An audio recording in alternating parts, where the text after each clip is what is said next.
بسم اللہ الرحمن الرحیم۔ تمام دیکھنے اور سننے والوں کو السلام علیکم۔ دنیا کا ظالم ترین انسان اپنے گھوڑے پر شان سے بیٹھا ہوا تھا۔ چاروں طرف منگول فوج نظر آ رہی تھی۔ سب سے آگے ظالم ترین شخص کا گھوڑا تھا۔ اس کے سامنے قیدی مسلمانوں کی 3 قطاریں کھڑی کی گئی تھی، جن کو ظالم حکمران کے حکم پر قتل کیا جانا تھا۔ ظالم بولا، تمام مسلمانوں کو قتل کر دیا جائے۔ جلاد نے مسلمانوں کے سر کاٹنے شروع کر دیے۔ پہلی قطار میں کھڑے ایک مسلمان کی گردن کٹی، دوسرے کی گردن کٹی، تیسرے چوتھے کی۔ اسی دوران پہلی قطار میں ایک بے قصور بوڑھا غریب قیدی بھی کھڑا تھا۔ وہ موت کے ڈر کی وجہ سے دوسری قطار میں چلا گیا۔ پہلی قطار میں کھڑے تمام مسلمانوں کو قتل کر دیا گیا۔ ظالم کی نظریں اس بوڑھے پر تھی جو موت کے خوف سے پہلی قطار کو چھوڑ کر دوسری قطار میں چلا گیا تھا۔ حکمران گھوڑے پر بیٹھا، ہاتھ میں طاقتور گرز اچھال رہا تھا۔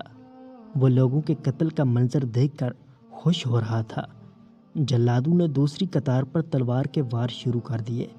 گردنیں پھڑکنے لگی۔ جلاد تلوار چلا رہے تھے اور خون کے فوارے اچھل اچھل کر زمین پر گر رہے تھے۔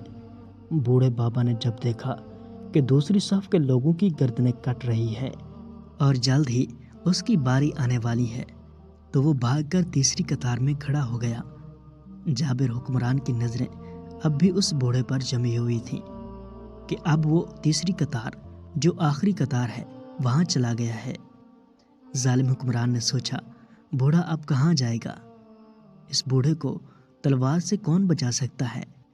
وحشی نے سوچا، میں نے 1,00,000 انسان مار دیے ہیں، تو یہ کب تک بچے گا؟ تیسری قطار پہ جلادوں کی تلوار بجلی بن کر گر رہی تھی۔ ظالم شخص کی نظریں مسلسل اس بوڑھے پر تھیں کہ کیسے وہ موت سے بھاگ رہا ہے۔ تیسری قطار کے انسانوں کی گردنیں گر رہی تھیں۔ جلاد بجلی کی تیزی سے اس بوڑھے بابا کو پہنچا تو منگول حکمران کی آواز گونجی، جلاد رک جاؤ، اس بوڑھے کو ابھی کچھ نہ کہو۔ منگول سپہ سالار نے مسکراتے ہوئے کہا، بوڑھے بتا، پہلی صف سے تو دوسری صف میں بھاگ آیا، جب وہ ختم ہوئی تو تیسری صف میں بھاگ آیا۔ اب بتا، پیچھے تو کوئی اور صف بھی نہیں، اب تو بھاگ کے کہاں جائے گا؟ اب تجھے مجھ سے کون بچائے گا؟ بوڑھے نے آسمان کی طرف دیکھا اور کہا، میں نے پہلی صف کو اس لیے چھوڑا کہ شاید میں دوسری صف میں بچ جاؤں، لیکن موت وہاں بھی پہنچی۔ پھر میں نے دوسری صف کو بھی چھوڑ دیا کہ شاید تیسری صف میں بچ جاؤں۔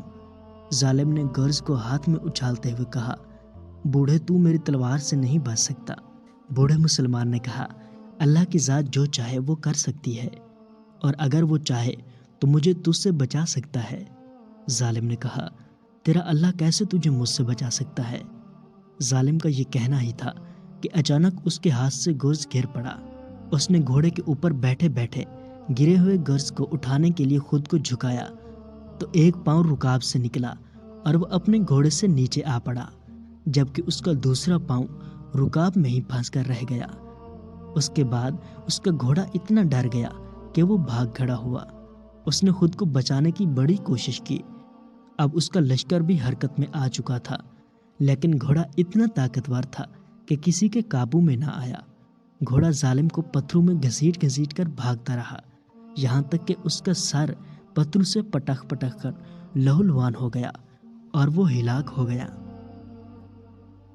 ظالم انسان کو فوجی لشکر بوڑھے بزرگ سے اتنا خوف زدہ ہوا کہ اسے چھوڑ کر بھاگ نکلا، جبکہ بوڑھا بڑے آرام و سکون سے اپنے گھر کی طرف چل پڑا۔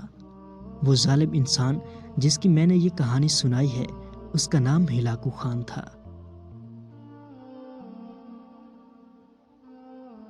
تو پیارے دوستو، یہ تھی آج کی ویڈیو۔